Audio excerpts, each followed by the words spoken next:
আজকে ইচ্ছে আছে নাইট্রোজেন এয়ারটাকে পুরোপুরি ড্রেন করে নর্মাল এয়ার ভরে নেওয়ার, এবং ভরে আবার টেস্ট করে দেখবো কি হয় না হয়। ঠিক আছে, খিচুড়ি ভালো লাগে না, আমি কি করে ভালো লাগে না, আমি তো শুধু খাবি না তো, খিচুড়িটা গিলবি।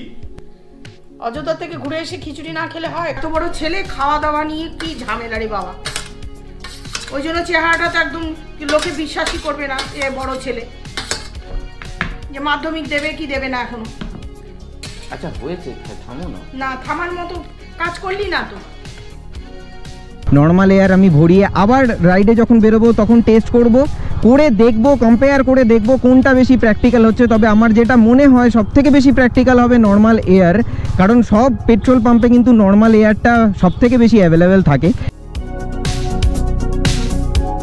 বারাণসী সিরিজের এপিসোড 3-তে কমেন্ট বক্স তোমরা যেভাবে ভরিয়ে দিয়েছো, মানে সেখানে সত্যি আর কিছু বলার নেই, আমার সত্যি আর কিছু বলার নেই। তোমরা যেরকমভাবে কানেক্ট করেছো, মানে বিশেষ করে আমার পরিবারের সাথে আমার মা বাবা যেরকম বক্তব্য রাখে, সেই জায়গায় তোমরা যেরকমভাবে কানেক্ট করেছো, তার জন্য আই ফিল রিয়েলি ব্লেসড যে তোমরা কানেক্ট করতে পেরেছো। Thank you so much. আমি জানি তোমরা অনেকটাই মজা করে বলেছো, আমিও কমেন্টের রিপ্লাই ওই রকম মজার ছলেই তোমাদেরকে দিয়েছি। So welcome back to my channel everyone. I hope you guys are doing stupendo fantabulously fantastical. Alright, স্নান টান করে জাস্ট এখন বাইরে বেরোলাম, বাইকটাকে একটুখানি স্টার্ট দেবো। ওয়েদারের কি কন্ডিশন, বাপ রে বাপ, এর কি কন্ডিশন হয়ে রয়েছে, মানে চারিদিকে পুরো ধোঁয়া, কুয়াশা, স্মোক, মানে খুব যাতা অবস্থা হয়ে রয়েছে। আমার এক্স্যাক্টলি মনে হচ্ছে আমি ইউপি থেকে পুরো ওয়েদার কন্ডিশনটাকে কলকাতাতে নিয়ে চলে এসেছি। যদিও এখন মাঘ মাস, আমি চলে এসেছিলাম পৌষ পার্বণের আগেই আর কি।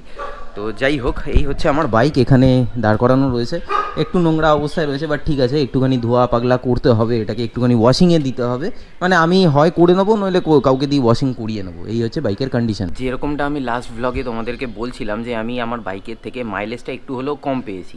এবারে আমি সাধারণত যখন এমআরএফের টায়ারটা লাগিয়ে আমি 25,000 কিলোমিটার আমার চালানো হয়েছিল, তখন আমি যখনই হাইওয়ে স্ট্রেচ করতাম তখন আমি মোটামুটি মাইলেজ পেয়ে যেতাম ওই অ্যাপ্রক্সিমেটলি 40-র কাছাকাছি বা 40 প্লাস আর কি মাইলেজ পেতাম। কোনো সময় 41, 42ও পেয়ে গেছে। কিন্তু ট্র্যাম্পলার এসটি লাগানোর পর আমার মনে হচ্ছে আমি মাইলেজ কম পাচ্ছি, এবং তার কিছু বিশেষ কারণ আছে। দেখো, একটা হচ্ছে টায়ার প্রোফাইল যদি চেঞ্জ হয়ে যায় তাহলে কিন্তু মাইলেজ একটু হলেও কমে, সেটা আমি নিজেও জানি।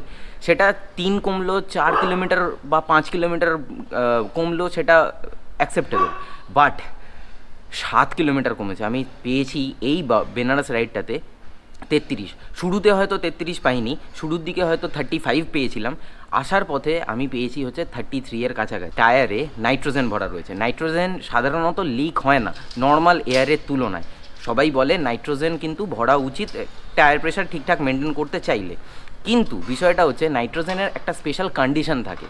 নাইট্রোজেন হচ্ছে যারা তাদের, মানে আমার ব্যক্তিগতভাবে মনে হয় নাইট্রোজেন তাদেরই ভরা উচিত যারা ট্র্যাকে চালাচ্ছে। কারণ নাইট্রোজেন ভরলে কি হবে, নাইট্রোজেন একটা স্পেশাল টেম্পারেচার, স্পেশাল কন্ডিশনে নাইট্রোজেন এয়ারটা কিন্তু ডিফ্লেক্ট করবে না এবং টায়ার প্রেশারটাকে ব্যালেন্স করে রাখবে। আর নর্মাল এয়ারের ক্ষেত্রে আমি কিন্তু সেই জিনিসটার অ্যাডভান্টেজ পাবো যে আমি যখনই চালাবো, আমি তো ট্র্যাকে চালাচ্ছি না, নর্মাল রাস্তায় চালাচ্ছি, তো সেক্ষেত্রে আমি নর্মাল এয়ার ভরলে আমার অ্যাডভান্টেজটা থাকবে।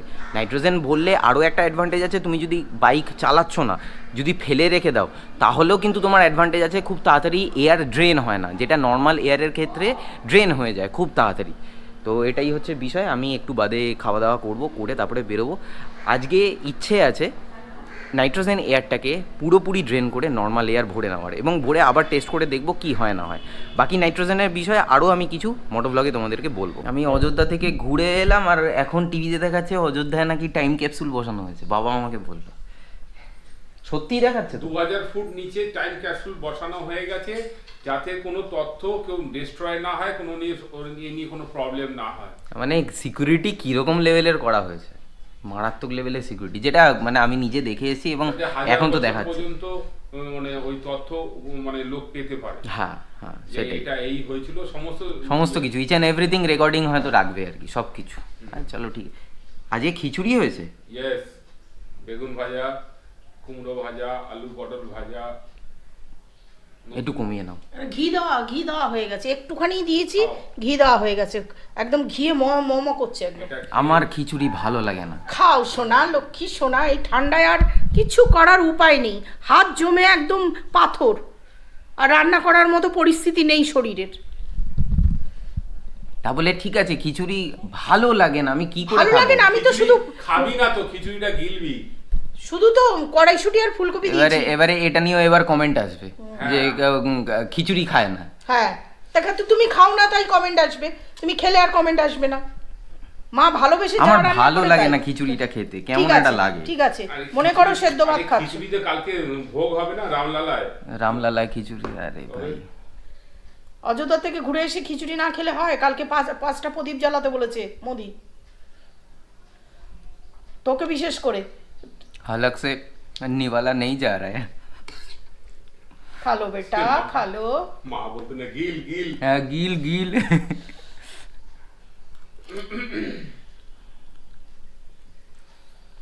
কেন নেই ওমা, আর খাবো না। খেয়ে নাও বাবা, না আমি আর পারছি না, আর লক্ষ্মী সোনা আর কি পাচ্ছি দাও না। আপনার ভাজাটা ভাজাটা আর পাচ্ছি না, আর পাচ্ছি না। ভাজাটা খা। করি না। এইটুকুনি রয়েছে, আমি আর পাচ্ছি না খেতে। না, সরি, খেয়ে নাও। দুঃখিত। এটা তুলে রেখে দাও, দরকার হলে আমি রাতে খেয়ে নেবো। এইটুকুনি রাতে আমার ডিনার হয়ে যাবে। হ্যাঁ এইটুকু আর পারছি না আমি, আমার আর সম্ভব না, আর সম্ভব না। আর আরো চেহারাটা তাহলে ক্লাস 7-এ পড়ো, তুমি ক্লাস 7-এ পড়ার মতো চেহারা করো। এইটুকুনি যে কোনো ছেলের ডিনার হয় আমার জানা নেই। আজকে না ওই বলেছে ডিনার হবে এইটুকুনি হ্যাঁ দিয়ে। আমি বলেছি এটা আমি ডিনার এইটুকুনি দিয়ে ডিনার হবে। তাহলে ক্লাস 7-এ পড়ো, তাহলে আর ইউটিউব করতে হবে না 7 থেকে। মানে এই আছে ভুলভাল। घर घर की कहानी, घर घर की कहानी, बट আর ঢুকবে না। আচ্ছা থাক, রেখে দে, এইটা যেটা এটো করছি সেটা খেয়ে নে। বাস রেখে দে, ঠিক আছে। রোজ রোজ ঝামেলা, একটা খিচুড়ি খাবে না, একটা এই খাবে না। এত বড় ছেলে, খাওয়া দাওয়া নিয়ে কি ঝামেলা রে বাবা। ওই জন্য চেহারাটা তো একদম লোকে বিশ্বাসই করবে না এ বড় ছেলে, যে মাধ্যমিক দেবে কি দেবে না এখনো। আচ্ছা হয়েছে, থামো না। না থামার মতো কাজ করলি না তো। শুনুক সবাই। লাঞ্চ মানে হলো ওই আর কি, হলো লাঞ্চ আর কি করলাম। তো এবারে যাচ্ছি হচ্ছে আমি এয়ারটাকে পুরোপুরি ড্রেন করে, মানে নাইট্রোজেন এয়ারটাকে পুরোপুরি ড্রেন করে নর্মাল এয়ার ভরাতে। এবারে একটা জিনিস আমি যেটা পার্সোনালি ফিল করেছি রাইডের ক্ষেত্রে, হ্যাঁ যাও চলে যাও, ভালো, এটা খুব ভালো ইন্ডিকেটার দিতে দিতে গেল। রাইডের ক্ষেত্রে একটা জিনিস আমি ফিল করেছি, সব সময় না রাইডে বেরোলে নাইট্রোজেন পেট্রোল পাম্পে কিন্তু পাওয়া যায় না, সব পেট্রোল পাম্পে কিন্তু নাইট্রোজেন থাকে না। তো সেক্ষেত্রে কি হয়, সেক্ষেত্রে নর্মাল এয়ারই কিন্তু আমাদেরকে ভরাতে হয়। এবার যখনই আমি যে ক্ষেত্রেই নর্মাল এয়ার আমি ভরাবো, এবার নাইট্রোজেনের মধ্যে নর্মাল এয়ার তো ভরানো যাবে না সেরকমভাবে, তো সেটা তো একটা প্রবলেম হয়। তো তার জন্যই ভাবছি একেবারে নর্মাল এয়ারটা আমি ভরিয়ে নেই, এটা একটা অনেক বড় প্রবলেম। তো এখন আগে যাব বোনকে পিক আপ করবো, কারণ বোন দাঁড়িয়ে রয়েছে হচ্ছে চিনার পার্কে, মানে চারনকের সামনে। তবে নাইট্রোজেনের অ্যাডভান্টেজ হচ্ছে নাইট্রোজেন কিন্তু সামারে, মানে যদি তুমি গ্রীষ্মকালে গরমের সময় একদম মানে চরম রোদ্দুর যেই সময় থাকবে আর কি, পিচ গলে যাবে সেই রকম সময় কিন্তু রাইড করলে, তখন যদি টায়ারে নাইট্রোজেন দেওয়া থাকে তাহলে কিন্তু অনেক অ্যাডভান্টেজ থাকে।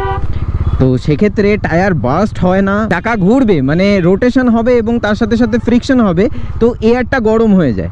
এবারে এয়ার গরম হয়ে গেলে তখন এয়ারটা আবার বাড়তে শুরু করে দেয়, ওখানে ওয়াটার মলিকুলস যেগুলো থাকে সেগুলো আবার মানে ময়েশ্চার আর কি, তো সেগুলো আবার মোটামুটি ফুলতে শুরু করে দেবে। তো সেক্ষেত্রে একটা অ্যাক্সিডেন্টের একটা বিশাল চান্সেস আর হাই থাকে, কিন্তু নাইট্রোজেনের ক্ষেত্রে সেই জিনিসটা কিন্তু হয় না। তো গ্রীষ্মকালে, গরমকালে, সামারে নাইট্রোজেন চাকায় ভরে রাইড করা বা ড্রাইভ করাটা কিন্তু একদম বুদ্ধিমানের লক্ষণ, ভীষণ ভীষণ ভীষণ বুদ্ধিমানের লক্ষণ। বাবা তোর হাত এত গরম কেন? আমার প্রচণ্ড হাত ঠান্ডা থাকে। হ্যাঁ হেলমেট পর। আচ্ছা 5 মিনিট সময় হবে তো, কারণ আমাকে সামনে এখানে একটুখানি আমি টায়ারে এয়ার প্রেশার ঠিক করাবো। হেলমেটও খুলতে জানিস না?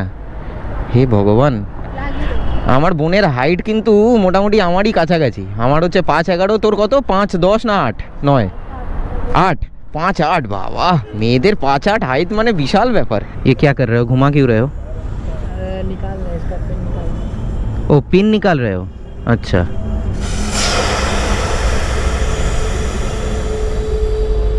पिन दिखाओ थोड़ा, पिन दिखाओ। अच्छा ये वाला पिन है, ओके। बाबा की ठंडा, मारात्मक ठंडा। हाँ नाइट्रोजन है ना, ठंडा रहता है, बहुत ठंडा रहता है। यही अगर नॉर्मल हवा होता वो गर्म निकलता। नाइट्रोजन टायरे থাকলে টায়ারের ক্ষয় কম হয়। টায়ারটা ভালো থাকে। হ্যাঁ, 0 থেকে, একদম 0 থেকে শুরু হয়েছে। এবারে সামনে, হ্যাঁ একদম 0 থেকে। তো নর্মাল এয়ার তো এবার ভরিয়েই নিয়েছি। এবারে তোমরা অনেকেই কমেন্ট করে বলবে যে দাদা নাইট্রোজেনটাই ঠিক ছিল, তুমি নাইট্রোজেনের এয়ারটাকেই তুমি রাখতে পারতে তোমার টায়ারে। নর্মাল এয়ার আমি ভরিয়ে আবার রাইডে যখন বেরোবো তখন টেস্ট করব, করে দেখবো, কম্পেয়ার করে দেখবো কোনটা বেশি প্র্যাকটিক্যাল হচ্ছে। তবে আমার যেটা মনে হয় সবথেকে বেশি প্র্যাকটিক্যাল হবে নর্মাল এয়ার, কারণ সব পেট্রোল পাম্পে কিন্তু নর্মাল এয়ারটা সবথেকে বেশি অ্যাভেলেবেল থাকে। তো সেই কারণে আমি এটাকে আগে টেস্ট করব, টেস্ট করে দেখব, দেখে তারপরে আবার যদি মনে হয় নাইট্রোজেন ভরতে হবে তাহলে আবার আমি নাইট্রোজেন পরে ভরে নেব। ফুচকা বলে কথা, হ্যাঁ 6টা 7টা 10টা কোনো ব্যাপারই না। ফুচকার ক্রেভিং হচ্ছে না, আর বাড়িতে গিয়ে যে খাবারটা রয়েছে সেটা কে খাবে? আমার তো খাওয়া অলরেডি হয়ে গেছে। আমাকে বলা হয়নি, তো আমাকে ইনফরমেশন দেওয়া হয়নি। তোকে ইনফরমেশন দেওয়া হয়নি, ঠিক আছে। খাওয়াও বোনকে ফুচকা খাওয়াও। বাবা কত বড় হাঁ করেছে, হাতটা নামা কত বড় হাঁ করে খাচ্ছে। দেখো দেখো দেখো দেখো মেয়েটাকে খাচ্ছে, দেখো মেয়েটা খাচ্ছে, দেখো এই দেখো এই দেখো হাঁটা দেখো। কত ঝাল খাবি তুই?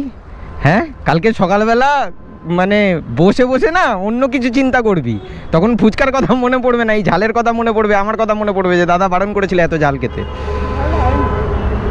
ঝাল হয়নি এটা, ওকে। আমি যদিও খাচ্ছি না, বাট দেখে আমার যা মনে হলো ঝাল তো হয়েছে, বেশ অল্প হয়েছে। মাই গুডনেস, খা তুই ভাই খা। বোনকে ফুচকা খাওয়ানো হয়ে গেছে, এবারে আমি বোনকে ড্রপ করে তারপরে বাড়িতে যাবো। আরে বাবা রে, মোটামুটি সারা সন্ধে ধরে আমি লাস্ট মানে তোমরা যেটা রবিবার দিন আর সোমবার দিন যে মিনি ভ্লগগুলো দেখেছো, তো সেই মিনি ভ্লগ বলো বা রিলস বলো, সেই জিনিসগুলোই এডিট করছিলাম। আর একটু টাফ হয়ে যায়, কারণ ভ্লগ শ্যুট করা এবং তার সাথে সাথে মিনি ভ্লগ করাও পরপর সেই জিনিসগুলোকে শিডিউল করা, সেই জিনিসগুলো একটু টাফ হয়ে যায়। আর চোখের উপরে মারাত্মক প্রেশার পড়ে, কারণ আমি জানো তোমরা যে আমি মোবাইল দিয়েই সবসময় এডিটিংটা করি। ও ভাই কোমর ফোমর ধরে গেছে, এখন মাথা খারাপ হয়ে যাচ্ছে। একটুখানি রেস্ট নিয়ে নেই, চোখটাকেও একটুখানি রেস্ট দিই। আরে বাপরে, সেই বিকেল থেকে মানে বসে বসে এডিট করছিলাম। কম্বল মুড়ি দিয়ে বসে আছে, তবে এত ঠান্ডা লাগছে তোমার? যাই হোক, ও মা রাত্রিবেলা কি খিচুড়ি নাকি অন্য কিছু? চাউমিন বানাচ্ছি। চাউমিন? আচ্ছা, ওকে। চাউমিন বানানো হয়ে গেছে? না হচ্ছে, এখনো হচ্ছে? আচ্ছা ঠিক আছে, চলো, ওকে ফাইন। অ্যাটলিস্ট দুপুরবেলার মতো হবে না খাওয়াটা, অন্যরকম হবে। চাউমিনে তুমি বাটার খাবে? বলছে চাউমিনে বাটার খাবে, বাটার দিতে, বাটার চাউমিন মশলা। কথা বলে দেবো। এই না এরকম করতে নেই, এটা ফ্যামিলি শো হচ্ছে এখানে, এরকম বলতে নেই না। সে তুমি আমাকে বকাঝকা করছো, সব ঠিক আছে, সেই সমস্ত জিনিসপত্র কমেন্ট বক্সে আসবে। এখন রাতের ডিনারটা চাউমিন দিয়ে করে নেই, দুপুরবেলা যেহেতু সেরমভাবে মানে সেরম না, মানে ওই আর কি খেয়ে নিয়েছি, খুব একটা একটুখানি খাইনি, পড়ে আছে। আমার একটা মান সম্মান আছে এখানে, হ্যাঁ প্লিজ একটু তো সম্মান করো তুমি আমাকে, প্লিজ। গাছে মুখ ফুলিয়ে নে এবার দেখ। হ্যাঁ, তোমার খাওয়াটা দেখিয়ে দাও কিরম ভাবে খাচ্ছ, মুখ ফুলিয়ে ওই দেখো।